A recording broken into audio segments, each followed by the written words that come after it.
అమ్మవారి పవర్ ఏంటంటే ఇక్కడి వరకు కాదు. ఇది యూనివర్సల్ పవర్. ఎందుకంటే ఓకే. అదృష్టరత్నాన్ని మేము ఎనర్జీ చేసేది అదృష్టరత్నాన్ని అమ్మవారితో చేస్తాం. అదృష్ట మహాలక్ష్మి. దశ మహావిద్యల్లో పదో విద్య అదృష్ట మహాలక్ష్మి. హ్మ్. కమలాత్మిక అంటారు. చాలా పవర్‌ఫుల్. మామూలుగా లక్ష్మీదేవికేమో 2 చేతులుంటాయి. మహాలక్ష్మికి 4 చేతులుంటాయి. 4 చేతులుంటాయి. అవును. అదృష్ట మహాలక్ష్మికి 16 చేతులుంటాయి. హ్మ్. ఇది ఎట్లా అంటే లక్ష్మీదేవికి లక్ష్మి అంటే ఓకే. మీరు ఒక ఉద్యోగం చేస్తున్నారు. దాంట్లో ప్రమోషన్ రావటము, లేకపోతే ఉద్యోగం రావటము, విద్యలో సక్సెస్ ఉండటము, ఏదో ఇల్లు కొనుక్కోవటము, వ్యాపారం చేసుకోవటం లక్ష్మీదేవి. అలా కాకుండా ఒక రేంజ్ మీ దగ్గర ఒక 100 మంది పని చేయాలి, లేకపోతే ఒక 1000 మంది పని చేయాలి. మీరు రోజుకి 100 మందికి భోజనం పెట్టే స్థితిలో ఉండాలి. కార్లు, మేడలు, డబ్బులు, బంగారము, సుఖం, సంతోషం మహాలక్ష్మి. హ్మ్. అదృష్ట మహాలక్ష్మి అంటే వీళ్ళందరికీ మించి వాళ్ళకి లిమిట్ లేదు. ఓకే. నేను సింపుల్‌గా చెప్తాను. మేముండే ఏరియాలోనే సుమారుగా రోజుకి రూ. 1,00,00,000 సంపాదించేవాళ్ళు వేల సంఖ్యలో ఉన్నారు నా దగ్గర అదృష్టరత్నం పెట్టుకునేవాళ్ళు. అంతకుముందు గ్రానైట్ పని చేసినోళ్ళు, హ్మ్.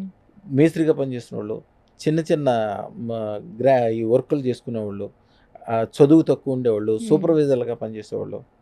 దారా అపార్ట్మెంట్స్ అని ఒక సంస్థ ఉంది మా ఏరియాలో. Okay sir. దాంట్లో రఘునాథ్ గారని ఒకాయన ఉంటాడు. ఆయన ఫస్ట్ మన దగ్గరికొచ్చినప్పుడు ఆయన ఏదో దీనికోసం వచ్చాడు.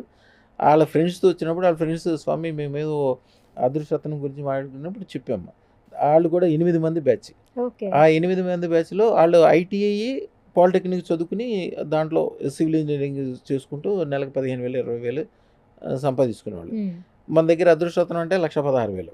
అయినా సరే దాంట్లో నలుగురు ఆళ్ళు ఆంధ్ర కమ్మాస్. ఈ హ్మ్. కమ్మాస్‌కిను, రెడ్డీస్‌కిను అంటే కులం అని చెప్పట్లేదు. అవునవును. వాళ్ళు కొద్దిగా పంతం ఎక్కువ పడతారు. ఏదైనా హ్మ్. పడితే దాన్ని ఎట్లైనా ఆళ్ళ ఆడవాళ్ళు కూడా లేడీస్ కూడా చాలా గట్టిగా ఉంటారు. అవును. ఇప్పుడు మీరు ఆంధ్రప్రదేశ్‌లో, తెలంగాణలో హ్మ్. ఒక టాప్ 100 ఉన్న హైయెస్ట్ రిచెస్ట్ పీపుల్‌ని చూడండి. ఆళ్ళు కమ్మస్ గాని, రెడ్డీస్ గాని ఉంటారు. వేరే సామాజిక వర్గం వాళ్ళు చాలా తక్కువ ఉంటారు. ఈ వెలమస్ కావచ్చు, వెలమస్ జనరల్‌గా నంబర్సే తక్కువ ఉంటారు. అంటే నేను సామాజిక వర్గం చెప్తున్నానని కాదు. అవును. హ్మ్. హ్మ్. చెప్తున్నా అంటే మంచి, చెడ్డ ఒక విచక్షణ తెలుసుకొని దాని ఎనకాల పడి దాన్ని సాధించాలి అనుకున్న వాళ్ళకి ఆళ్ళకి ఎందుకంటే వాళ్ళు సత్సంగ్ అంటే వాళ్ళు చుట్టూతో ఉన్న మనుషులు మంచోళ్ళుంటారు. ఐశ్వర్యం గురించి ఆలోచించేవాళ్ళుంటారు. హ్మ్. మంచి, చెడ్డ తెలిసినోళ్ళుంటారు. వేరే వాళ్ళకేందంటే వాళ్ళు ఉండే చోట మంచి వాళ్ళుండే అవకాశం కొద్దిగా తక్కువుంటది. ఎనక్కి లాగేవాళ్ళు ఎక్కువుంటారు. బాగుపడనివ్వరు, అవును. ముందుకెళ్ళనివ్వరు. అదృష్టరత్నమా అది ఫేకేమో, లేకపోతే విదేశాలెళ్తావా అది ఫేకేమో, డాక్టరా ఎందుకు చదువుకున్నాక పాసవుతావో తెలవు. ముందుకెళ్ళనివ్వరు. వీళ్ళలో అందరూ ఆల్రెడీ ముందుకెళ్తుంటారు గాబట్టి, వీళ్ళు ముందుకెళ్ళే అవకాశం ఉంటది గాబట్టి, వాళ్ళు బాగుపడతారు ఆటోమేటిక్‌గా. ఓకే. ఈ ఈ వీళ్ళ టాప్ 100లో వాళ్ళే ఉంటారు చూడండి. ఆళ్ళందరిలో దాదాపు చాలా ఎక్కువ పర్సెంటేజ్ మంది మన దగ్గర అదృష్టరత్నం పెట్టుకున్నోళ్ళే ఉంటారు. ఆళ్ళ ఆఫీసులకెళ్ళి చూడండి నా ఫోటోలుంటాయి.